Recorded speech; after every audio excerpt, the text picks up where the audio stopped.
बिल्कुल हम पाकिस्तान के दूल्हे भाई हो गए आजकल। हम ही दूल्हे भाई है पाकिस्तान के, कोई नहीं रहा वहां पे, हम ही रह गए। इसे कहते हैं गेंद को सीधा हवा में बाउंड्री के पार पहुंचाना। इसे कहते हैं करारा जवाब, वो भी एकदम खालिस ओवैसी स्टाइल। इतना बेबाक, इतना हैंडसम को दिख ही नहीं रहा पाकिस्तान वालों, खाली मैं ही दिख रहा हूँ भारत से। देखते रहो प्यारे मेरे को, सब सुनते रहो, ज्ञान बढ़ेगा। तुम्हारे दिमागों में जो भूसा भरा हुआ है साफ होगा, तुम्हारा इग्नोरेंस खत्म होगा। हैदराबादी भाईजान असदुद्दीन ओवैसी का ये वो 22 सेकंड का वीडियो है जो इस वक्त सोशल मीडिया पर गर्दिश मचाए हुए। इसमें ओवैसी ने अपने ही तल्ख अंदाज में पाकिस्तान के ट्रोलर्स की क्लास लगाते हुए उन्हें उन्हीं की भाषा में समझाया है। ओवैसी ने खुद को पाकिस्तान का दूल्हा भाई बताया है, खुद को हैंडसम और बेबाक बताया है।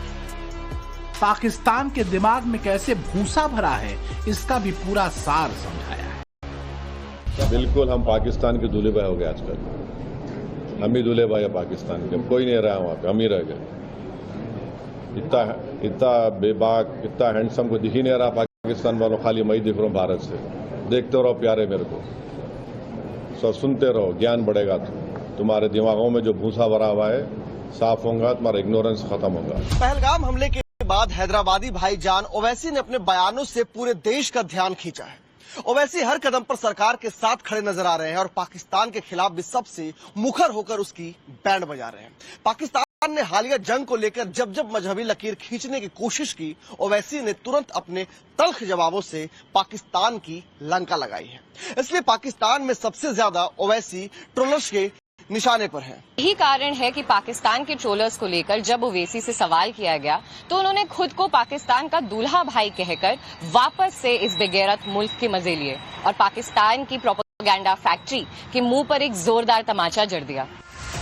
ओवैसी का नया वीडियो सामने आने के बाद सोशल मीडिया यूजर्स कह रहे हैं, ओवैसी भाईजान एक ही तो दिल है, कितनी बार जीतो। क्योंकि ये कोई पहला मौका नहीं है जब ओवैसी ने पाकिस्तान की क्लास लगाई। पहलगाम हमले के बाद से ही लगातार ओवैसी का रौद्र रूप सामने आ रहा है। हर बात ऐसी जो पाकिस्तानी हुक्मरानों के कानों में पिघले शीशे की तरह पड़ रही। इसके बाद अगर कुछ एक्शन ले रहे तो घर में घुस के बैठ जाना। घर में घुस के मारते बोले ना, अब घर में घुस के बैठ जाना, खत्म। उनको ये सोचना पड़ेगा कि उनकी अम्मा को किसने मारा। टेररिज्म तुम्हारी ना, उनकी वालदा उनकी। तुम कौन सा मिसाइल टेस्ट करते टेस्ट कर लो, याद रखो, मगर भारत तुम्हारे से ताकतवर है और हमेशा रहेगा इंशाअल्लाह होता। अरे ये तुमको शर्म नहीं है कि तुम तुम्हारे मुल्क को चीन के पास गिरवी करती हो और तुम इस्लाम की बात करते हो। वो चीन जो जिनजियांग में मुसलमानों को 20 लाख मुसलमानों को कैद में बंद कर दिया, जिनको जबरन सूअर खिलाया जा रहा है चीन में, आज वो मिनिस्टर इस्लाम की कामयाबी की बात करता है। आप इसे ओवैसी की पॉलिटिक्स का टैक्टिकल शिफ्ट कह सकते हैं, लेकिन अधिकांश लोग यही मान रहे हैं कि हैदराबादी भाईजान का ये नया अवतार भयंकर लाजवाब है। क्योंकि की जुबान पर पहले मोदी, मुसलमान और मस्जिद होते थे, मगर पहलगाम हमले के बाद उन्होंने गियर पाकिस्तान की तरफ शिफ्ट कर दिया है। अब वो आसिम मुनीर, शहबाज शरीफ और बिलावल भुट्टो जरदारी पर हमलावर हो रहे हैं। मोदी सरकार जिस तरह आतंक के मुद्दे पर पाकिस्तान से डील कर रही है, आतंकियों के साथ ही पाकिस्तान का पक्का इलाज करने के प्लान पर काम कर रही है, उसे ओवैसी का पूरा समर्थन है। पाकिस्तान को लेकर ओवैसी का रौद्र रूप देश के मुसलमानों के बीच चर्चा बन गया है। जो बातें ओवैसी कह रहे हैं वो हिंदुस्तान के साथ साथ पाकिस्तान में भी सुनी सुनाई जा रही है। पाकिस्तान से क्या ट्रेड करेंगे आप? भीख मंगे वो लोग। हम तो इतना ही यूएस से हम एक्सपेक्ट कर रहे हैं कि यूएसए टीआरएफ को फॉरेन टेररिस्ट ऑर्गेनाइजेशन घोषित करेगा। मैं आप पाकिस्तान की मिलिट्री हमेशा तंग करने वाली इंडिया को। जिस तरह से पाकिस्तान समर्थित आतंकियों ने पहलगाम में धर्म पूछकर लोगों की जानें ली, उसके बाद से ही ओवैसी ने पाकिस्तान को लेकर अपने क्रोध का टॉप गियर लगाया हुआ है। ओवैसी पाकिस्तान के लिए भिखमंगा, दहशतगर्द, नाकाम मुल्क, कमीना, दिमाग में भूसा भरा जैसे तल्ख शब्दों का इस्तेमाल कर रहे हैं। ऐसे प्रतिष्ठित संस्थान आतंक को फंडिंग करने वाले पाकिस्तान को अरबों डॉलर का कर्जा दे रहे हैं। ओवैसी उनकी क्लास लेने से भी पीछे नहीं हटे। भी जो टर्की का जो है ना, हम लोग ज्यादा एक्सपोर्ट कर रहे हैं, वहां पे इंपोर्ट कम हो रहा, वो भी देख लो आप। केपीपी के आप जो अब्दुल्ला ओकलान उनका बहुत बड़ा लीडर है, उसको आप बातचीत कर रहे, उसमें 40,000 लोग उनके मारे गए। तो टर्की को समझना चाहिए, जब आप विक्टिम है तो हम भी तो विक्टिम है। सवाल यहाँ पे पाकिस्तान में मुसलमान है, यहाँ मुसलमान कम है, तो टर्की से मैं समझता हूँ कि हमको ये इम्प्रेस करना है, उनको कि बताना है ये सब चीजें। भीख मंगे हैं ये लोग, यकीन मानो ऑफिशियल भीख मंगे हैं पाकिस्तानी।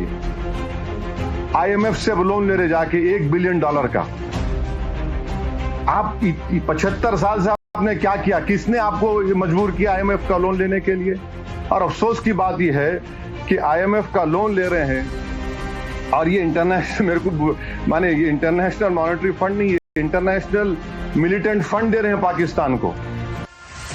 ओवैसी की भाषा में सवाल नहीं है, किसी तरह की राजनीति भी नहीं है।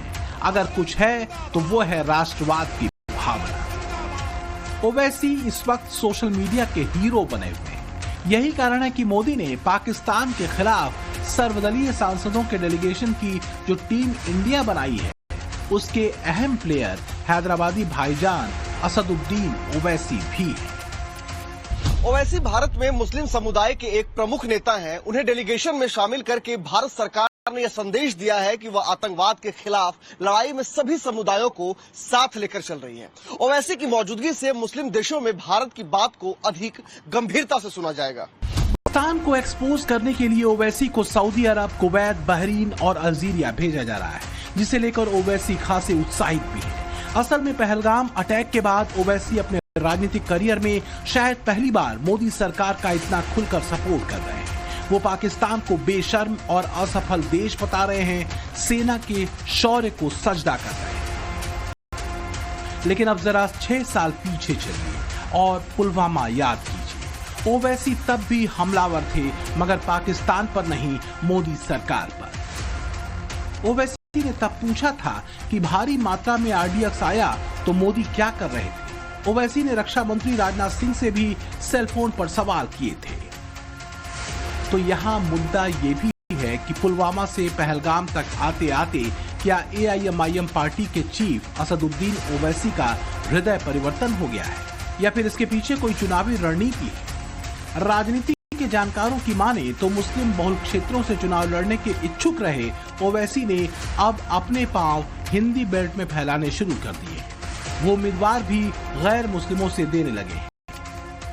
इसी साल होने वाले बिहार विधानसभा चुनाव में असदुद्दीन ओवैसी ने कम से कम 50 सीटों पर लड़ने का ऐलान भी कर दिया है। तो क्या ये नीतिगत बदलाव इन 50 विधानसभा सीटों पर लड़कर ज्यादा से ज्यादा सीटें जीतने और वोट प्रतिशत बढ़ाने के लिए किया गया है?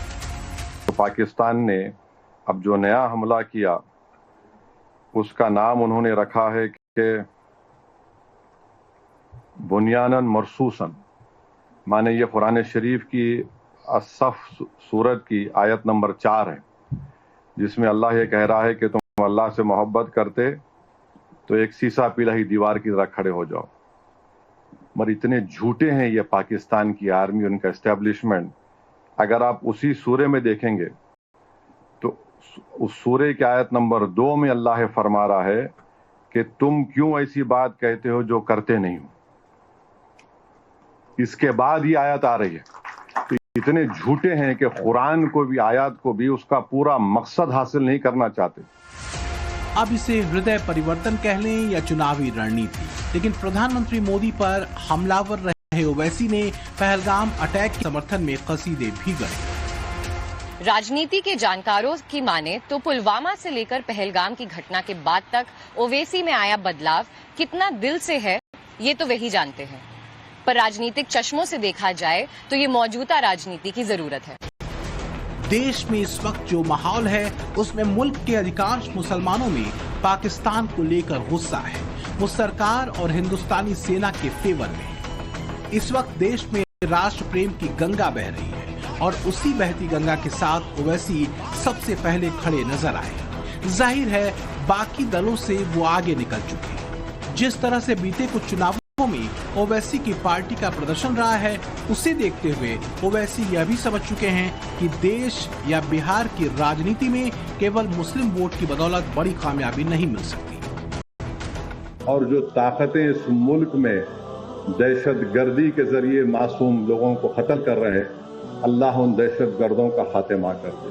और याद रखिए, ये हमारा वतन है जिसकी बारे में हदीस शरीफ में आया है कि इमाम हाकिम ने अपनी किताब में लिखा, हज़रत अली से रिवायत है कि अल्लाह के रसूल सल्लल्लाहु अलैहि वसल्लम ने फरमाया कि मुझे हिंद से ठंडी हवा आती है, कि मुझे हिंद से ठंडी हवा आती है।